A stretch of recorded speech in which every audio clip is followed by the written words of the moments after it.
Culture. I'm Stan Stalnaker, and we're at the Hub Culture Terrace Pavilion in gorgeous Bermuda at the Global Fund Forum. Joining me right now is Michael Dubin, who's an alternative asset manager within the very large firm Silvercrest. Very interesting space that you're in because you're looking at, I think, all the cool and interesting stuff and clearly related to hedge funds. Tell me, why are people investing in hedge funds now? Well, after having gone through 2008, with a normal investment portfolio of 60% stocks, 40% bonds, for example, there was a lot of pain with the equity markets. And I think a lot of the institutional players are looking for ways to bring down portfolio risk. And so hedge funds, which historically have actually done quite well when equity markets aren't zooming, have become a very important part of the institutional market. Endowments and foundations have over half of their money now invested in alternatives, not just hedge funds, but just to bring that volatility down. What percentage of that overall investment matrix is now in the sector of hedge funds? Well, in some of the more 50%? aggressive for the endowments and foundations, it's about 20%. Right. But alternatives in total are almost over 50%. So right. And they're the more aggressive ones. I mean, a typical family office might have much less than that, but it's a way to bring down portfolio volatility. And people are worried about what happens if we go to another recession and the stock markets go down 30 to 40%. That's painful. Right. There's a lot of diversification within hedge funds and kind of special flavors and unique ways of approaching the mitigation of risk. What are some of the more interesting models that you're seeing in the hedge fund world right now? Well, I think people are now looking for sectors where you can get decent returns, but not with a lot of beta. And so there are diverse areas like smaller managers. There are asset classes like currencies, emerging markets, some specialized sectors in the fixed income area where the opportunity set, there's a little bit of a tailwind behind you that we're not, people aren't looking for alternatives to get beta. You can get beta for 10 or 15 basis points in a mutual fund.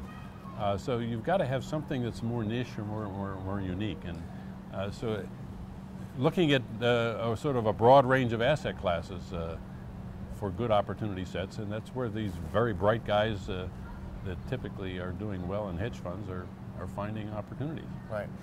Let's pick up on the currency strand for a second, and then I want to ask you about what makes a good hedge fund manager. But on the currency side, you have a great background previous to your time at Silvercrest in the world of currencies. There's been a lot of movement. The dollar's strengthening, the euro is about to start a QE program, the ruble's all over the place, everybody's wondering about the future direction of the renminbi. Any guesses about where things are heading over the next, say, 12 months? Well, you know, with all the activity by the central banks, it's been historically, aside from 2008, a period of much lower volatility in a lot of markets, including currencies. But now, with the economic cycles differing by country, I think there's a lot more opportunity set in the macro, including currencies. You've got things like digital currencies that have created a lot of interest. We're actually taking a look at that as well. But I think that's one of the areas that should be popular among the hedge funds because you know that where they can find niche opportunities, that's where some returns can come from. And then those hedge fund managers, you guys operate over or manage over $18 billion. Like, how do you find and spot good managers? What are the vectors that you look for? Well, I wish I could come to Bermuda more often to find good managers, but we get good ideas from conferences like this or prime brokers. Frankly, a lot of our investors give us some good ideas where they say, have you looked at this particular hedge fund, or we want you to review this particular hedge fund.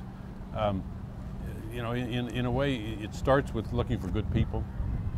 We don't look for good returns, we look for good people, good processes. So there's a strong due diligence element involved, but I mean, there are somewhere between 8 and 10,000 hedge funds. You probably only want to invest with, you know, a couple hundred at the most. And but it's a very time-consuming process to review these guys. Mm-hmm. And you know, we're fairly focused on a set that we're comfortable with. Right, right. Let's talk for a second about the regulatory environment. So the banks right now are really being, you know, kind of spanked by the regulators for all sorts of misdeeds. Right. The hedge funds have not typically been very regulated, but there's indications that there's more regulation coming. How do you see that playing out, and who's going to win in that kind of a world? Well, the Dodd-Frank regulation and other regulations have basically forced all hedge funds that have $150 million or more to register. So that process is in place. The SEC is actively, more actively monitoring hedge funds. The whole cost of compliance has significantly increased because of regulation. And as a result, it's actually harder for smaller managers to survive. And frankly, a lot of the investment capital, 90% of the money that's invested with hedge funds is with the big guys, $1 billion or more. Uh-huh. So that's where we think one of the opportunity sets is with the smaller guys that people just don't have the time to look at. There are niche opportunities that are not beta. They're not all trading the same thing as the big guys, so I think that's a really interesting part. So you have potential up, yeah. There's good alpha. They're less efficient. These guys are nimble. They're making their money on the incentive fee, not big asset gatherers. So it's kind of an interesting sector, right. As an example. Very cool. So just as we wrap up here, what are your thoughts about the forward motion for Silvercrest? Like, how do you guys see the next couple of years playing out for your firm? Well, in the alternative, I mean, we're a wealth manager that really work in a comprehensive way with clients in all asset classes.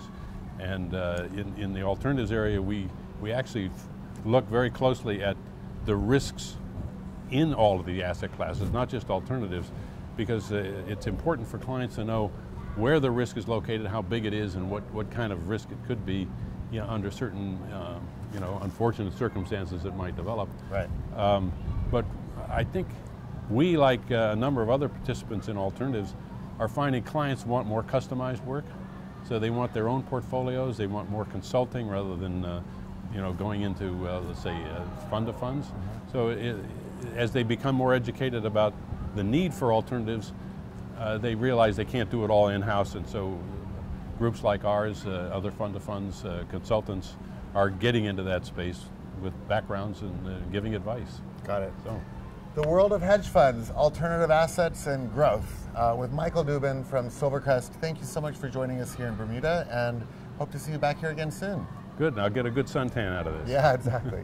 Thanks right. so much. I'm Stan Stolniker with Hub Culture.